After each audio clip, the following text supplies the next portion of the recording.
Bonjour à tous, c'est Fred, j'espère que vous allez bien, hein, comme d'habitude. Donc, comme vous le voyez, eh bien, cette fois, je ne vais pas vous présenter un téléphone, ou un NAS, ou un ordinateur, ou un appareil photo. En réalité, on va parler d'une application. Voilà, ça faisait un petit moment que j'avais pas fait de screencast, et je me suis dit, que ce serait peut-être bien de profiter de la sortie de photo pour renouer avec mes premiers amours. Alors Photo, qu'est-ce que c'est? Photo, c'est une nouvelle application lancée par Apple, une application qui va vous permettre d'ordonner, de trier et de retoucher vos photos. Ce qui est très drôle, c'est qu'elle se substitue à deux outils que vous connaissez forcément, puisqu'il s'agit d'iPhoto et d'Aperture. Alors pourquoi c'est drôle? Eh bien parce que ces deux applications à la base ne s'adressent pas au même public. iPhoto, c'est un produit qui est plutôt grand public, alors qu'Aperture, il était censé séduire les photographes. Bon, apparemment, ça n'a pas bien marché. Donc toujours est-il que je n'ai pas encore eu l'occasion de tester Photo, je ne l'ai même pas lancé, donc on va le découvrir ensemble en direct. Je m'excuse par avance, de toutes les bêtises que je pourrais dire, bien sûr. Alors l'icône, elle est juste ici, elle est plutôt jolie, mais bon, ça, on s'en fout un peu. Je vais lancer l'application, ce sera sans doute plus intéressant. Alors là, on arrive sur un écran d'accueil qui me dit quoi? Qui me dit que Photo est la toute nouvelle application pour OS X. Elle est adaptée à la manière avec laquelle je prends, j'organise et consulte mes photos. Bon.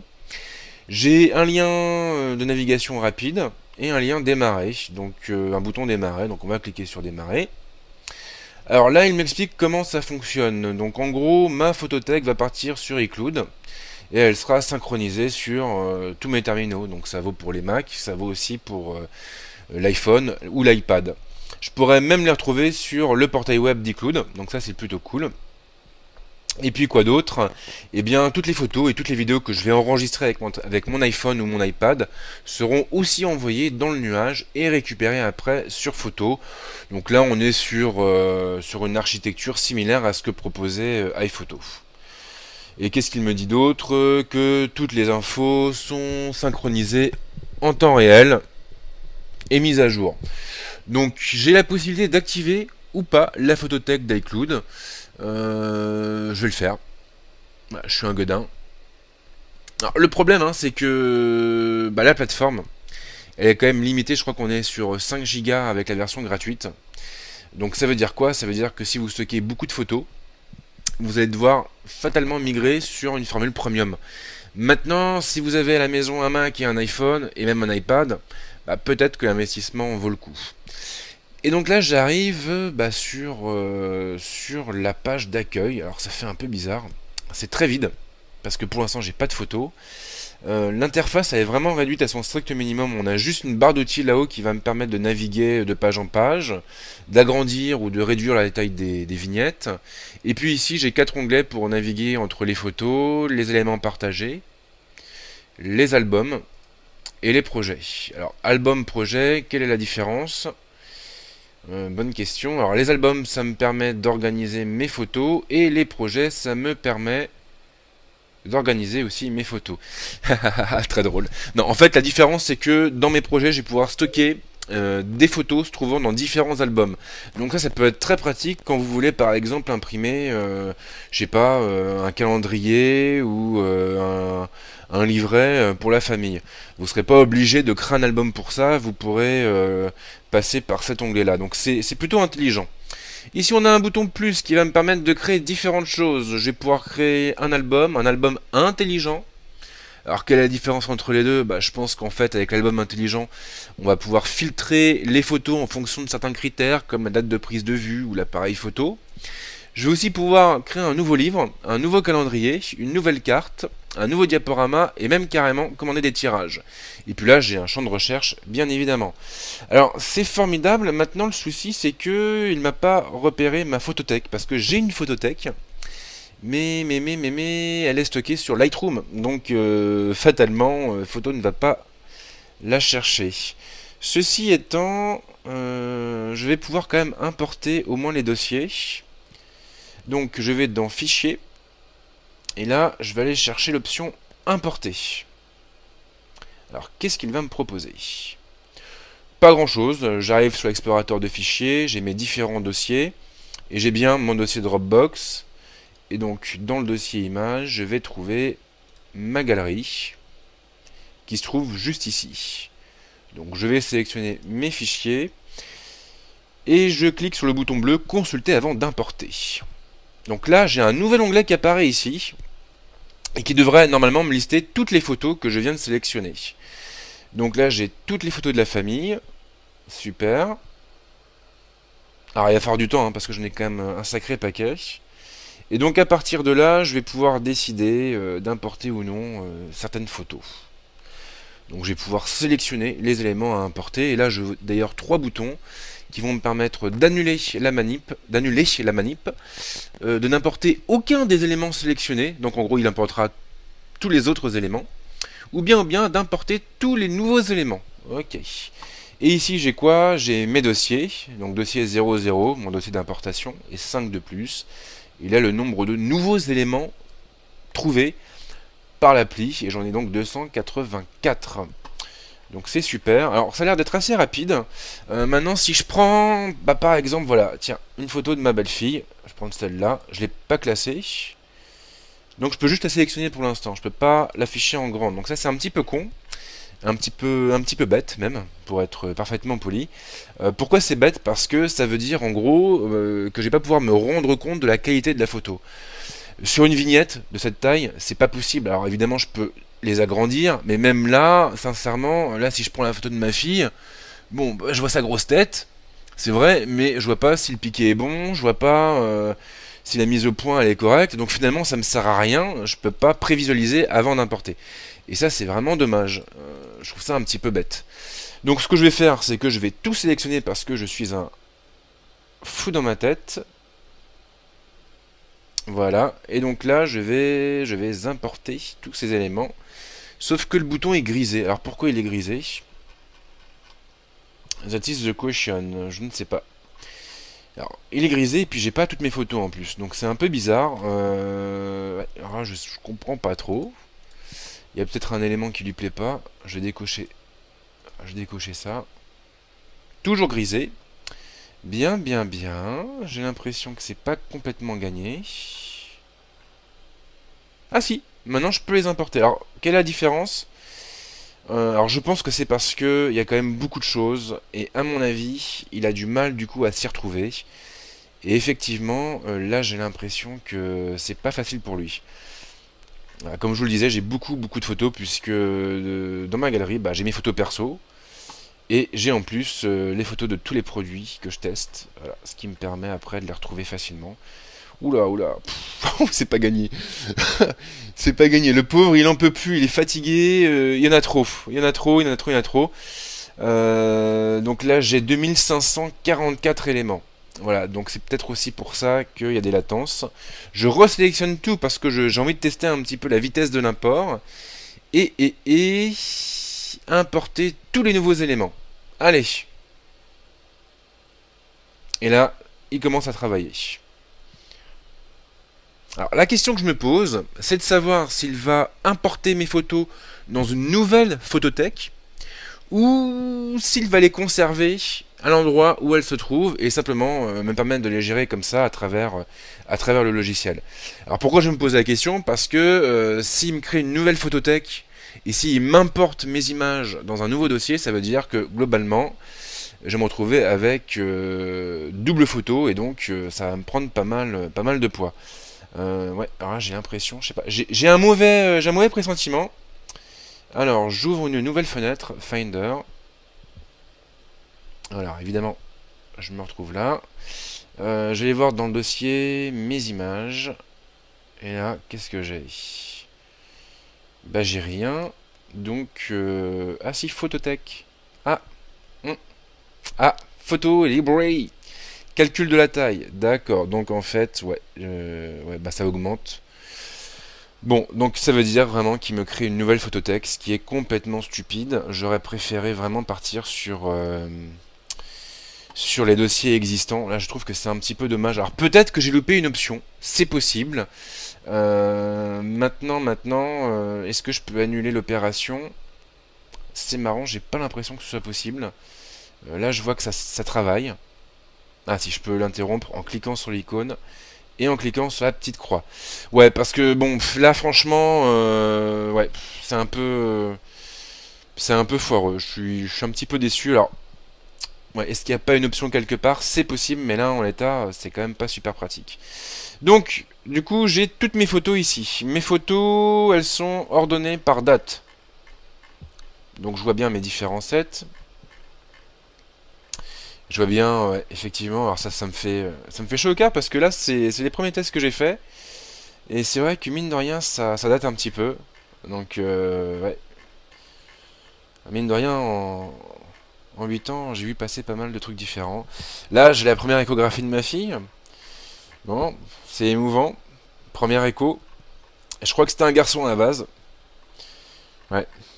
Bah, c'en est pas un. Je peux vous le garantir. Bon, donc on a toutes les photos qui sont dans l'onglet photos. Dans partager, j'ai quoi?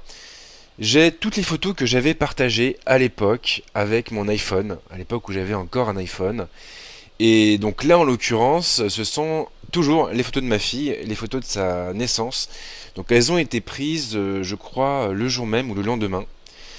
Et ça me fait un petit truc, hein. J'avoue que je m'attendais pas de tomber sur ces photos-là et ça me fait un petit truc. Elle criait déjà, elle faisait beaucoup de bruit. Donc là, ce sont bien, donc il m'a retrouvé les éléments que j'avais partagés à l'époque avec iPhoto. Donc, on a bien une passerelle qui est tendue entre les deux. Alors, Aperture, je l'avais utilisé fut un temps, mais bon. Même les vidéos d'ailleurs, hein, ouais, elle était toute petite à l'époque. Ouais, c'est rigolo. Ouais. Donc, bon, c'est pas mal. Alors, pour Aperture, je peux pas vous dire parce que je l'ai utilisé pendant à peu près 2 semaines avant de migrer sur Lightroom. Les albums, est-ce qu'il m'a retrouvé mes différents albums? Je suppose que non.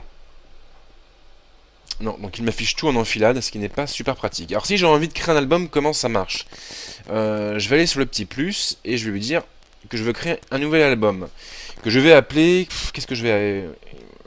Sony Xperia Play. Voilà. Il est juste derrière, donc ça tombe bien. Je crée mon album. Et là, il me propose automatiquement de choisir les photos qui feront partie de l'album. Alors, ce qui est bien, c'est que j'ai des filtres en bas qui vont me permettre de filtrer entre tous les éléments, les favoris et une éventuelle sélection. Alors là, je vais réduire un peu la taille des vignettes. Voilà. Donc, où est passé le Xperia Play? Où es-tu? Voilà, tu es ici. Donc je sélectionne toutes mes photos. Nickel, j'ai bien 12 éléments de sélectionnés. Et je vais donc valider l'ajout en cliquant sur le bouton ajouter. Donc j'ai créé mon premier album. Bravo! Alors maintenant, si j'ai envie de créer un album intelligent. Alors c'est quoi un album intelligent? Eh bien, c'est bien ce que je disais, c'est un album qui va être en fait... c'est un album virtuel qui va être capable de regrouper des photos en fonction de différents critères. Alors c'est un peu comme les dossiers intelligents qui sont là depuis un petit moment sur OS X. Donc là qu'est-ce que je vais faire? Je vais créer un album intelligent en m'appuyant sur un critère tout bête qui est le critère date. Donc je crée par exemple voilà, une date 2013. Et je vais lui dire d'aller me chercher toutes les photos qui remplissent la condition suivante. La photo est... D'accord, modifiée. Alors ouais, j'étais un petit peu... Ouais. Alors si, j'ai le critère date ici. Donc en fait voilà, on a d'abord le critère qui se trouve complètement à gauche. On peut aller chercher, on peut s'appuyer sur des albums, sur des dates, des descriptions, visages, nom de fichier, mots-clés, photos, texte, titre, ouverture. Donc là on rentre dans le domaine technique. Là c'est propre à l'objectif, l'optique de nos appareils, le modèle d'appareil, flash, la longueur focale, la sensibilité, l'objectif et la vitesse d'obturation. Donc là, vu que je veux créer un album intelligent qui va regrouper toutes mes photos, toutes les photos prises en 2013, je vais m'appuyer sur le filtre, sur le critère date. Donc date est, n'est pas, est après le, est avant le, date de -2, date de +2, est entre. Ok, donc là après on a un second filtre qui va me permettre d'affiner les choses. Donc moi ce que je veux c'est que la date soit comprise entre le 01, 01, alors 01, ouais, 01, ouais, bon, ok, 1, 2013, et le 31. Ah non, c'est le mois avant. D'accord, donc on est à la... Ouais, d'accord. Alors ça, c'est pas du tout... Apparemment, c'est à l'américaine. C'est un peu... Bon, c'est un peu dommage hein, pour un outil qui est censé... Ouais, qu'est-ce qu'il me fait? Pourquoi je peux pas mettre 31? Qu'est-ce qu'il me fait? Alors attendez, il y a 12, ok. Donc là, 31, il veut bien. Ok, donc là, il veut bien. Alors je sais pas ce qu'il me fait, c'est bizarre. Voilà, donc entre le 1-1 2013 et le 31-12 2013. Si je veux ajouter un autre critère, je clique sur le plus. Donc là, en l'occurrence, je n'ai pas le besoin, donc je clique sur le moins de la ligne pour supprimer le critère que je venais d'ajouter. Et donc en dessous, il me dit automatiquement que ce critère-là va me permettre de trouver 55 éléments. Donc j'ai 55 photos qui correspondent à ce critère. Bon, alors, comme j'ai arrêté l'import en plein milieu de l'opération, j'ai pas toutes mes photos, donc oui, c'est possible. Je valide en cliquant sur OK. Et là, paf, directement 2013, je retrouve donc toutes les photos que j'ai prises en 2013, avec le test de la Surface Pro 2, les échographies de ma fille, et c'est à peu près tout. Alors c'est pas mal, alors je reclique sur album pour revenir sur la page d'accueil des albums, et là effectivement j'ai plus du tout la même chose. Alors je vois déjà une partie en haut qui regroupe quoi? Qui regroupe toutes les photos, qui regroupe tous les visages, qui regroupe la dernière importation et les panoramas. Alors ok, et en dessous j'ai mes albums, donc les albums que j'ai créés avec mon album intelligent 2013 et mon album Sony Xperia Play. Alors pourquoi panorama? C'est une question de format. Et effectivement, j'ai cette photo donc, qui m'avait été transmise par le médecin qui s'était chargé de l'échographie de ma fille. Et donc c'était une photo qui était un peu... Enfin qui cumulait deux photos en une. Et du coup il m'a automatiquement détecté un panorama. Donc il est capable aussi de dissocier les photos en fonction de leur format et d'autres critères automatiques. Donc pareil pour les visages. Bon là en l'occurrence je comprends pas trop parce qu'il me met des photos dedans qui n'ont rien à voir avec des visages. Si je double-clique, qu'est-ce qu'il me dit? Il me dit blablabla que cette fonction organise ma photothèque en regroupant les photos de chacun de vos proches. En confirmant les visages, vous aidez photos à les reconnaître et vous améliorez ainsi les suggestions. Ok, on démarre. Et là donc, pourquoi il m'a mis ces photos-là? J'en sais foutre rien. C'est bizarre. C'est bizarre. Donc là, attendez, alors j'ai fait un peu n'importe quoi. Visage. Cliquez deux fois sur un visage ci-dessous pour commencer. Ok, donc là, il m'a fait quelques propositions comme ça, mais, il n'a pas encore vraiment activé l'option.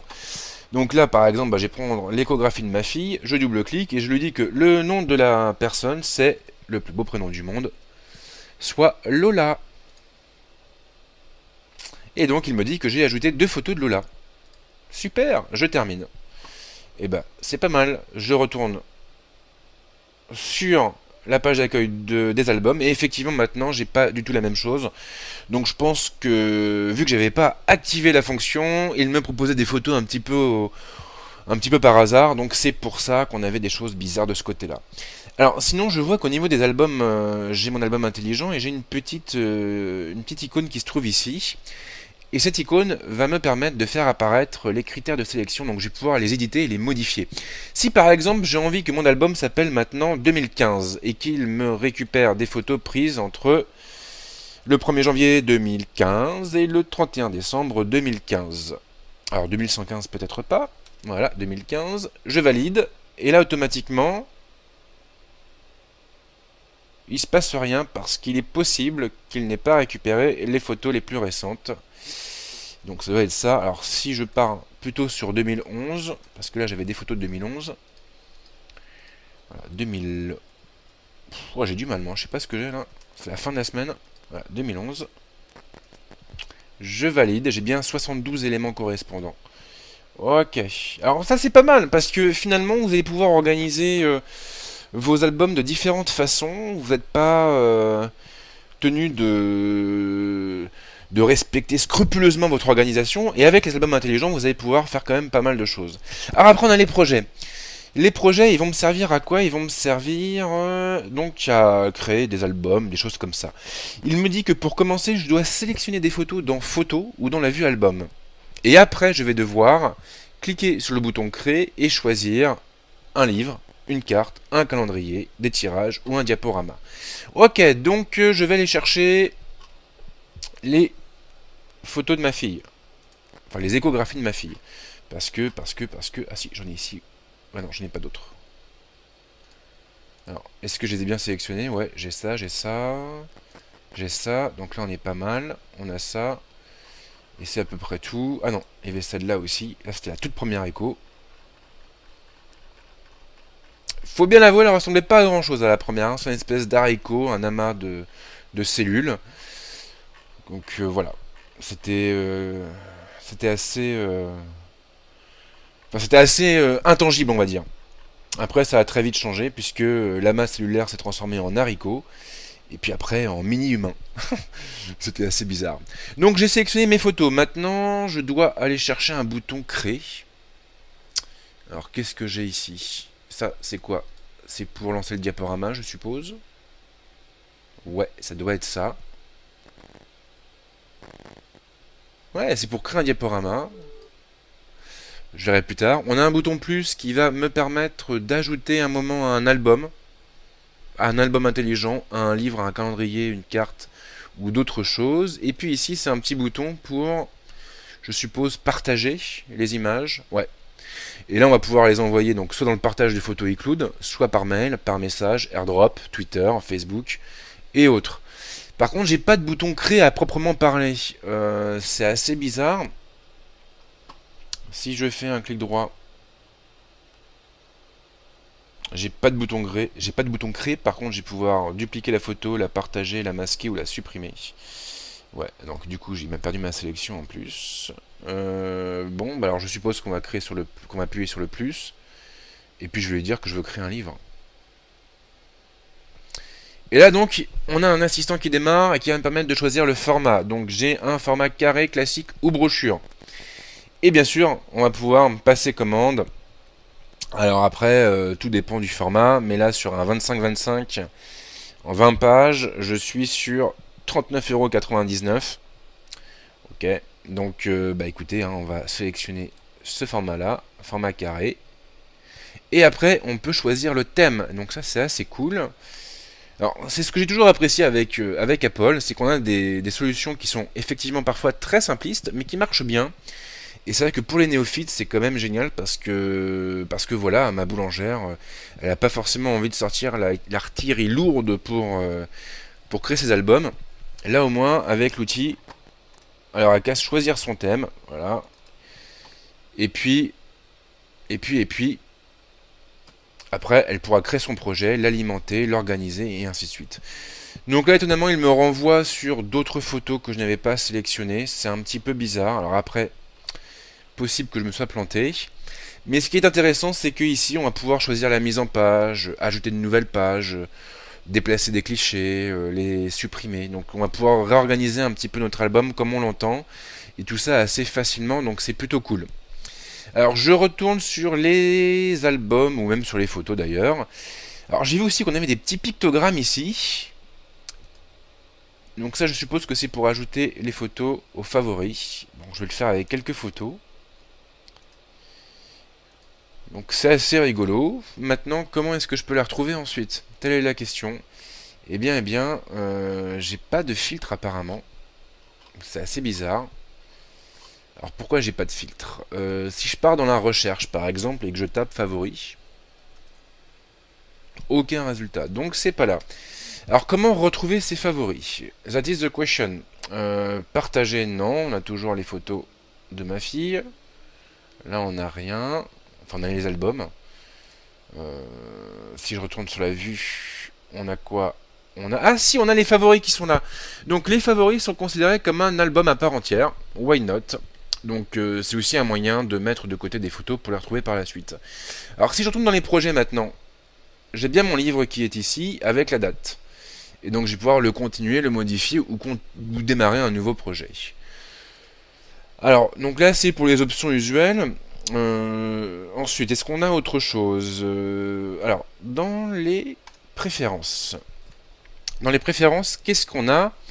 On a l'emplacement de la photothèque. Et voilà, c'est là qu'on a la fameuse option. Voilà, ça y est. Au niveau de l'importation, on va pouvoir lui dire de copier les éléments dans la photothèque photo ou pas. Si je refuse, ça veut dire en gros que je vais pouvoir récupérer des photos à partir d'un dossier sans que le dossier soit modifié et sans que mes photos soient dupliquées. Donc ça peut être pratique si on n'a pas beaucoup d'espace. En revanche, si je désactive cette fonction, alors je perds la synchro avec iCloud. C'est complètement, ouais, c'est complètement couillon, mais seuls les éléments copiés dans la photothèque seront chargés dans la photothèque iCloud. Donc voilà, en gros vous avez le choix, soit vous misez complètement sur photo et donc vous abandonnez vos dossiers, et dans ce cas-là vous pouvez après synchroniser avec, les synchroniser avec iCloud, soit vous désactivez l'option et dans ce cas-là vous perdez la synchro. C'est un peu dommage, donc là je vais le laisser cocher. Et après on a les métadonnées, où là on peut inclure les données de localisation dans les éléments publiés, donc ça peut être pratique. Je pense qu'après du coup on va pouvoir utiliser ce critère là pour classer les fichiers. Et puis ensuite on a évidemment un onglet consacré à iCloud, et là qu'est-ce qu'on a? On a la possibilité d'activer ou pas la photothèque iCloud avec la synchro. On va pouvoir lui dire de télécharger les originaux sur ce Mac ou d'optimiser le stockage du Mac. Alors c'est quoi la différence? Dans le premier cas, je stocke mes photos et mes vidéos sur le Mac. Donc ça veut dire que je dois choisir cette option si je souhaite accéder à une version en pleine résolution de ma bibliothèque hors ligne. Ok. Ou alors j'ai l'autre option qui me permet d'optimiser le stockage sur le Mac. Et là ça veut dire quoi? Ça veut dire qu'en gros mes photos et mes vidéos seront stockées en pleine définition sur iCloud. Les originaux seront stockés sur le Mac si j'ai assez d'espace seulement. Alors ça peut être pas mal, parce que voilà, alors c'est vrai que sur un iMac avec un disque dur d'1 Tera, vous avez de quoi vous revenir, et puis vous avez sans doute un NAS ou un disque dur externe qui vous permet d'augmenter significativement l'espace de stockage. Maintenant, si vous êtes sur un MacBook Air ou un MacBook, là vous avez moins de place. Donc du coup, si vous devez stocker les originaux sur le Mac, ça risque de poser problème. Donc ça c'est pas mal. Et puis ensuite on a deux options à cocher. La première pour activer le flux de photos. Ouais, donc ça c'est pour importer des photos récentes depuis des appareils sans photothèque iCloud. Ouais, j'ai pas tout compris. Et l'autre option pour activer le partage de photos sur iCloud. Ok, donc ça c'est pour toutes les fonctions de partage. Donc ma foi c'est pas mal. Là je vois d'ailleurs que il est en train de synchroniser mes photos avec iCloud. Je suis en train de les envoyer sur les serveurs d'Apple. Et j'ai la possibilité de mettre en pause la synchronisation durant une journée. Et après donc de le reprendre si j'ai besoin. Et c'est à peu près tout pour les préférences. J'ai pas grand chose dans les autres menus. Alors oui quand même. Il y a il y a quelque chose que j'ai pas fait, c'est voilà, d'ouvrir une photo. C'est tout bête, mais si je double-clique sur la photo, elle s'ouvre en grand. Et au niveau de l'édition, qu'est-ce qu'on a maintenant? Eh ben on n'a pas grand chose. Je vais pouvoir lire les infos apparemment. Et là j'ai toutes les données EXIF qui apparaissent. Je peux aussi ajouter des visages. Je vais pouvoir faire pivoter ma photo, la dupliquer, la partager, la masquer ou la supprimer. Mais alors, ce qui est bizarre, c'est que j'ai rien pour l'éditer et pour la modifier. Ça, c'est très très bizarre. Alors là, je comprends pas trop. Normalement, on était censé avoir des outils d'édition, non? Alors c'est assez bizarre. Afficher les outils d'édition. Alors si je clique là-dessus... Ah voilà, d'accord. Alors c'est assez barge, mais en réalité, par défaut, les outils permettant d'éditer vos photos sur photo sont cachés. Alors je ne comprends pas pourquoi, sincèrement. Pour moi c'est une décision qui est assez bête. Donc voilà, vous savez maintenant que vous devez les afficher pour pouvoir les utiliser. Et là, on a quoi? On a 1, 2, 3, 4, 5, 6 options. On va pouvoir améliorer l'image en cliquant sur la baguette magique. On va pouvoir la faire pivoter. On va pouvoir la recadrer. Et définir son aspect. On a différents formats. Original, carré, 16 neuvième, 8 dixième, 4 tiers. par exemple. On va pouvoir d'ailleurs la retourner. Et on peut même, ici, avec la petite molette, être encore plus précis. On va pouvoir lui coller des filtres. Et là, on a le choix entre aucun, mono, tonal, noir, fondu, chrome, traitement, transfert et instantané. Là, qu'est-ce qu'on a? Là, ce sont des modifications. Et on va pouvoir jouer avec la clarté, notamment. Alors, à chaque fois, on a une option ici pour la régler de façon automatique. Sinon, il faudra jouer avec la jauge. On va pouvoir jouer aussi avec la couleur. Et avec le noir et blanc. Alors, je vois qu'on a ici un petit menu qu'on va pouvoir faire apparaître en cliquant sur la flèche, qui me permettra de réinitialiser le réglage ou de le supprimer.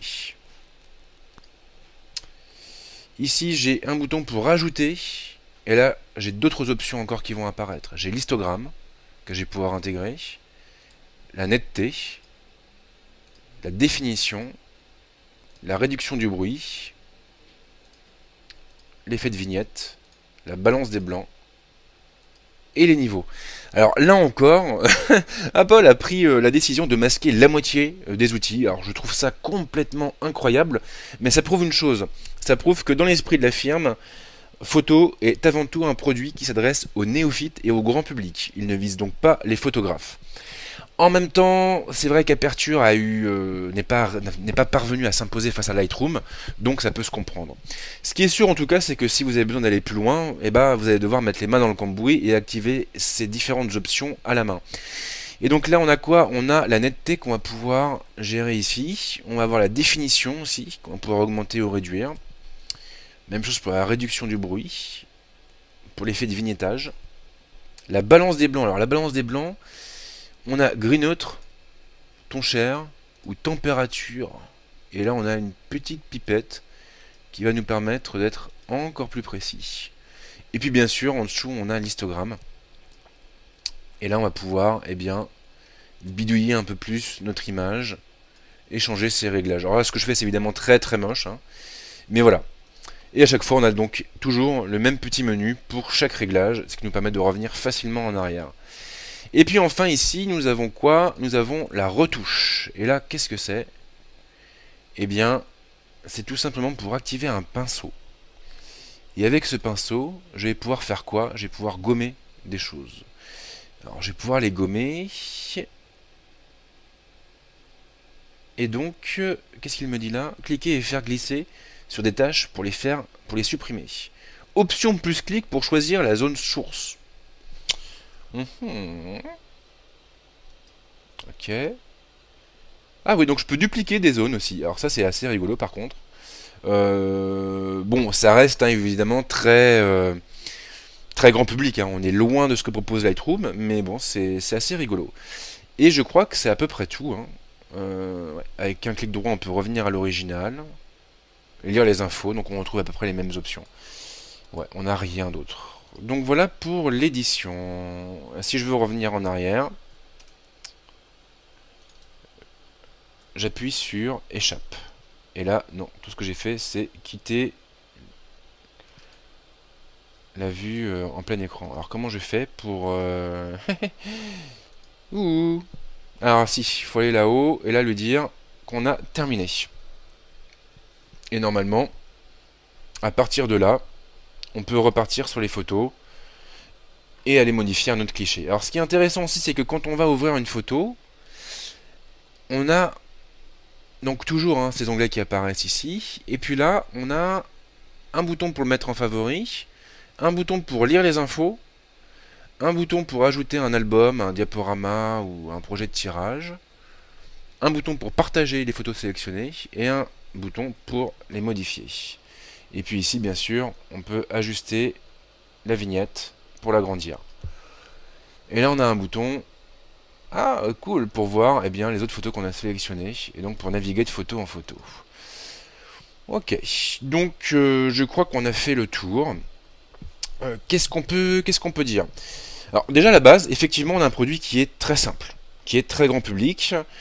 Il a l'air d'être plus efficace qu'iPhoto, notamment au niveau de l'import, ça va assez vite. Après, l'interface, oui, elle est quand même très dépouillée, très minimaliste.